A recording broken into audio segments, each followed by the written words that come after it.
Bukan rasa la ahadun arhamu bi mirrobi, tidak ada satupun yang menyayangi, mengasihi melebihi Rabbu.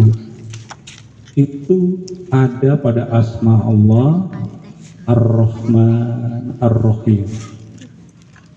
Jadi kita sebelum tidur ibu-ibu baca Ar-Rahman Ar-Rahim. Ya Allah, Engkau yang maha sayang, maha pengasih, tidak ada yang mengasihi, menyayangi lebih dari Engkau ya Allah.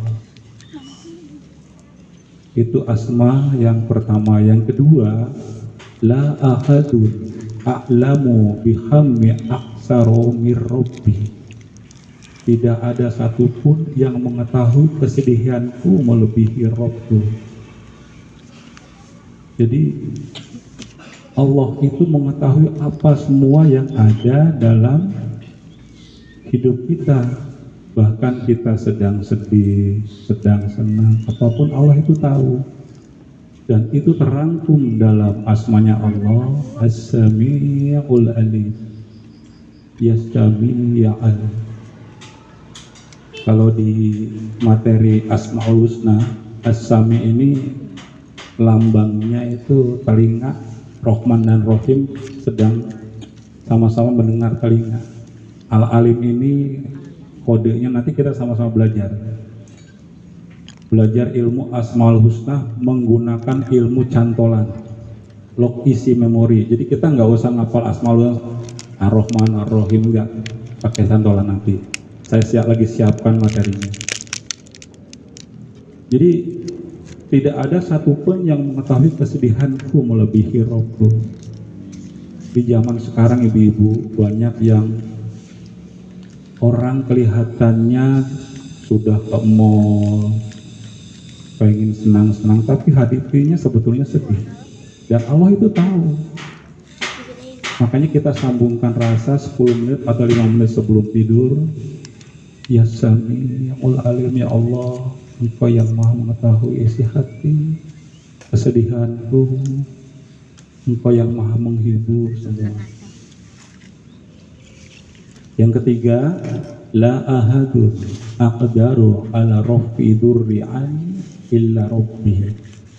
Tidak ada satupun yang mampu melepaskan kesusahan kecuali Rabbu. Jadi Allah itu tahu.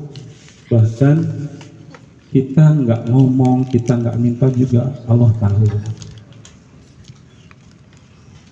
Kisah doa-doa Nabi yang meminta kepada Allah, dan itu tidak memohon secara eksplisit, tapi hanya mengadu. Ibu mungkin tahu kisahnya Nabi Yunus ya, yang dimakan ikan, masuk ke dalam perut ikan.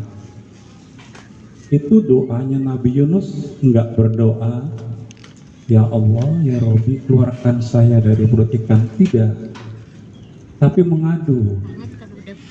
Nabi Yunus dalam 3 kegelapan, gelap dalam perut ikan, gelap di dalam tengah lautan, dan gelap dalam malam.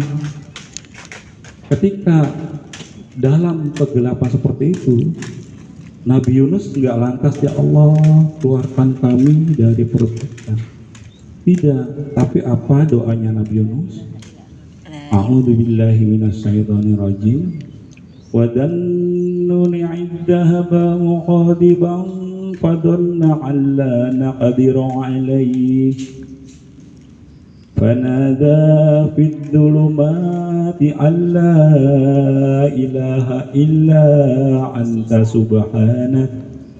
subhanaka inni kuntu minadh dhalimin. Jadi Nabi Yunus di 3 kegelapan yang berlapis-lapis, gelapnya malam, gelapnya perut ikan, gelapnya lautan, di tengah lautan. Mau ngapain? Kalau dia berdoa, kalau Nabi Yunus berdoa, ya Allah keluarkan dari perut ikan, sudah selesai belum masalahnya?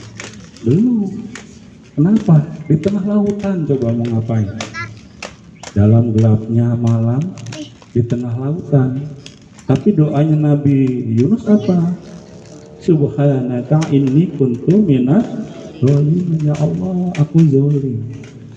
Engkau maha suci ya Allah, sungguhnya aku termasuk orang-orang zalim. Lalu doanya Nabi Musa. Ibu-ibu tahu Nabi Musa ketika diusir ke negeri Madian, itu Nabi Musa berdoanya, Robbi inni lima anzalta ilaika min khairin fakir. Ya Allah, saya fakir ya Allah. Dia nggak minta, ya Allah saya nggak ada makan, nggak ada rumah, nggak mengadu. Karena Allah sejatinya mau tahu apa yang kita rasa, itu tahu. Kita mengadu saja. Tapi bukan berarti kita minta sama Allah nggak boleh. Boleh. Cuma Allah itu maha mengetahui. Ya Syafi'ul Alim, Ar-Rahman Ar-Rahim, Ya Fattahu Ya Roja. Jadi ketika kita mengadu sama Allah, itu Allah sudah tahu apa yang ada di benak kita. Misalnya Nabi Ayub ketika dikasih sakit bertahun-tahun, itu doanya tidak minta, ya Allah saya sembuhkan, tidak. Doanya Nabi Ayub, ya Allah aku sakit ya Allah. Dengan kesabarannya akhirnya disembuhkan. Jadi Bapak Ibu-ibu, sebelum tidur usahakan 5-10 menit menyambungkan rasa.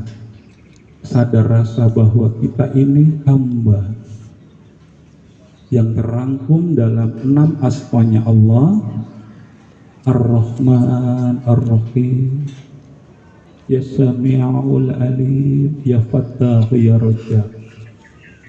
Ya Allah, tidak ada satupun yang menyayangi melebihi Engkau ya Allah.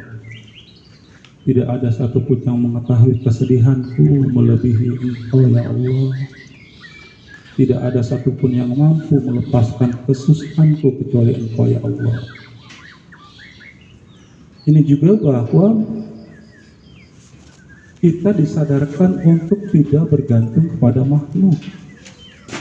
Boleh kita minta tolong kepada makhluk sebagai makhluk sosial, tapi tetap kita ujungnya bahwa semua itu pertolongannya dari Allah.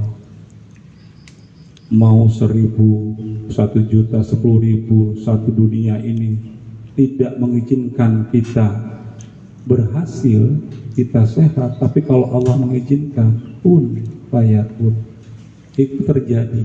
Sebaliknya, mau satu dunia ini mengizinkan untuk kita sukses, untuk kita bahagia, tapi kalau Allah tidak mengizinkan, itu tidak akan terjadi. Itu menandakan bahwa kita ini hamba dan jangan bergantung kepada makhluk. Nah, di materi yang kedua kita fokus tentang appreciative living. Apa itu appreciative living? Ini sadar nikmat. Yang pertama sadar rasa, yang kedua sadar nikmat. Tadi juga di Aidul Istighfar ada ya. Jadi kita sadar nikmat dulu, baru sadar dosa. Jadi materi sebelumnya sadar rasa, hari ini sadar nikmat, berikutnya sadar dosa. Apa sih itu appreciative living? Appreciative living adalah sebuah latihan untuk secara sadar menegaskan kebaikan-kebaikan dalam hidup. Apa itu kebaikan-kebaikan dalam hidup? Bahwa ada banyak hal-hal baik, hadiah-hadiah anugerah indah, dan keberuntungan yang telah kita terima.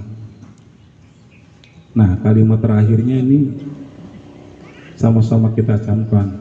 Dan kita menyadari bahwa sumber dari kebaikan itu ada dari luar diri kita.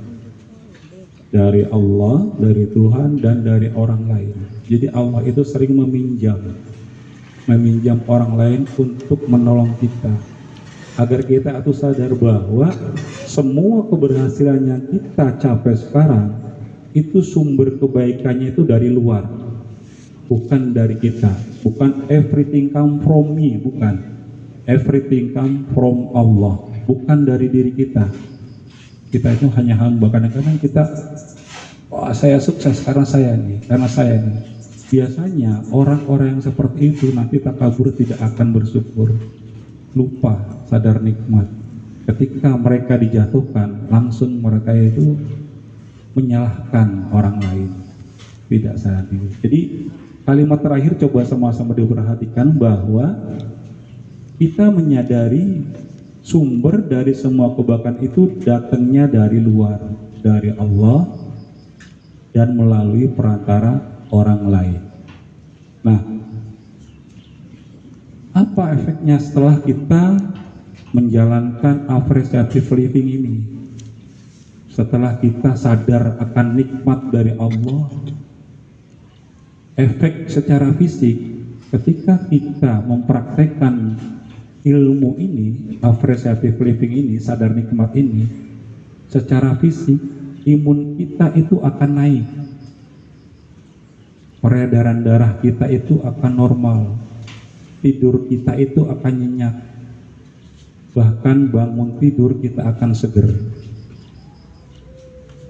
Coba bayangkan ibu-ibu, kalau kita tiap hari kerjanya ngumpat terus, ngomel terus, keluh kesah terus, nyenyak nggak tidurnya? Nggak akan nyenyak, bangun tidur pada sakit badannya. Jadi kita coba sadar nikmat, kita praktek materi yang kedua ini, appreciative living ini, itu efek secara fisik itu nanti dengan sendirinya imun kita itu akan terjaga, peredaran darah lancar, tidur kita juga pules, bangun tidur seger banget. Itu secara fisik. Secara psikologi, orang yang mempraktekkan ilmu ini nanti itu dia akan mempunyai pikiran-pikiran yang selalu positif. Apapun yang terjadi itu sudah yang terbaik menurut Allah. Kalau sudah yang terbaik menurut Allah, terbaik menurut kita tidak ibu? Terbaik. Tapi terbaik menurut kita belum tentu terbaik menurut Allah. Yang ketiga, secara efek sosial. Siapa yang bisa mempraktekkan ilmu ini, appreciative living ini, sadar nikmat ini, itu dia akan mempunyai jiwa sosial yang tinggi, akan mudah berbagi, dia akan mudah untuk mengeluarkan atau sedekah seperti itu, karena memang dia menganggap ya ini milik Allah yang dititipkan ke saya. Kalau sudah bisa mempraktekkan ilmu appreciative living ini secara efek sosial, gampang berbagi, gampang membantu orang, itu ibu-ibu mau nggak mempunyai sifat seperti itu? Mau ya? Makanya nanti praktek ini, nanti di ujung materi saya akan kasih tahu cara prakteknya. Terus kenapa sih ketika kita bisa mempraktekkan appreciative living ini kok impactful banget sama kehidupan gitu? Karena dengan kita mempraktekkan sadar nikmat ini, itu akan menumbuhkan emosi yang positif. Jadi emosi kita positif terus. Kan ibu-ibu ini kan, kita lah ya, sebagai manusia itu kan senang banget hal-hal yang baru ya. Pengen motor baru, mobil baru, tas baru, apalagi bu, baju baru. Tapi nanti setelah mempraktekkan ilmu ini, kita tetap ingin memiliki hal-hal baru tapi yang positif,